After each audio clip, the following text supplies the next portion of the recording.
Nice. Excellent. All right. So, I don't know how much cardstock you guys have. Like maybe you can experiment a bit, but maybe you can also start thinking about the cards that you want to make for someone. So, all right, I'm going to put some music on, but if you guys have questions, just raise your hand or unmute yourself. And then eventually I'm going to just talk a little bit more, but you guys can keep working because at the end of this, which we don't have too much time, but we have a little bit, I'm hoping we can show each other what you guys have made. So even if it's a work in progress, if you're still working on it, we'll just take a few minutes to show each other, okay? All right, so you guys can keep working. I'm just gonna talk to you about some other little options. So let's say you decided you love your pop-up so much and you wanna, I'm probably just gonna give my Emily one. I'll just pop it in her mailbox because she's only a block from me, but maybe you wanna mail it to her. So mail it to your friend or your family member. So if you do, you can find an envelope like this one, and probably the paper you have won't fit in an envelope like this. Maybe you have an envelope that your paper would fit in, but maybe not. So you might have to make one specifically, if you want to mail it, specifically the size of the envelope you want to put it in. Another option, if you don't want to make one that fits the envelope you already have, is you could also make your own envelope. So I made my own envelope here by measuring out. So here, let's say my pop-up is about this big. I measured it out so that it was 2 of them. So I would be able to put my pop-up here and then fold it in here. And then this part folds on top like this. But what you would need to do is to have glue. You would glue here, you would glue here, and then you would stick your pop-up inside, and then you could glue the flap as well. And then you've made your own envelope. So that's also an option you could do. For this one, I just wanted to mention, if you are going to make a pop-up the size of an envelope that you already have, or if you are going to mail one of them, just keep in mind how to do an address. So maybe some of you have done this before, but whoever you want to mail it to, so you would have their first name over here. So my friend's first name is Emily, and her last name is Smith. So I'd put her last name there. And then you have to find out their address. So that's usually a number and then a street name. So 123 Main Street, maybe. Hold on, Grace. Hold on. I'm still giving my presentation. So maybe you do 123 Main Street, and then you do the city. So I live in Philadelphia, but some of you live in other cities. So, and maybe your friend lives in a different city, or your grandma, or whoever it is you're mailing this to. You do the city, the state, and then this thing, which is called a zip code. So sometimes you have to Google these in order to find out the zip code, but it's usually it's 5 numbers that you put here. And so this is all of the information that the mail person needs to bring it over to your friend or your family member, whoever you're sending it to.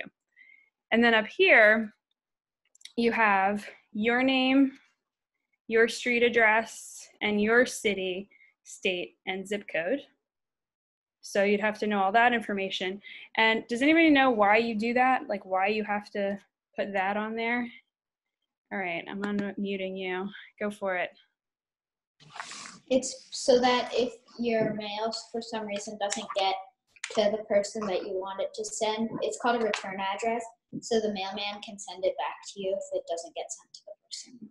Right, exactly. That's exactly correct. It's a return address. And the reason you do it is, let's say, so over here I have my stamp. So I just drew in a stamp with like a cat on it. You really need to use a real stamp that is paid for. So let's say you drew a cat on it. your mail person is going to say, no, we can't send this to your friend because you just drew a cat on your piece of paper. That's not a real stamp. So they would send it back to you, and they would send it back to the address that you have up here. So it's not lost forever and ever. So it's important to do these, to really write them out neatly, especially the numbers are very important. So that is how you'd be able to address your beautiful pop-up if you want to send it to someone else. Anyway, while you're still working, because I want to give you a little bit more time, I wanted to show you a pop-up that I did many years ago. I made this when I was in college and I was taking a book arts class, and I was really interested in the pop-ups and experimenting with pop-ups. And so I made this book called Lola. And it's about a cat, and there really aren't very many words. So I'll just kind of like, you don't have to look up if you don't need to, I can describe it. But it starts out with a cat, and she's sitting in a chair or couch.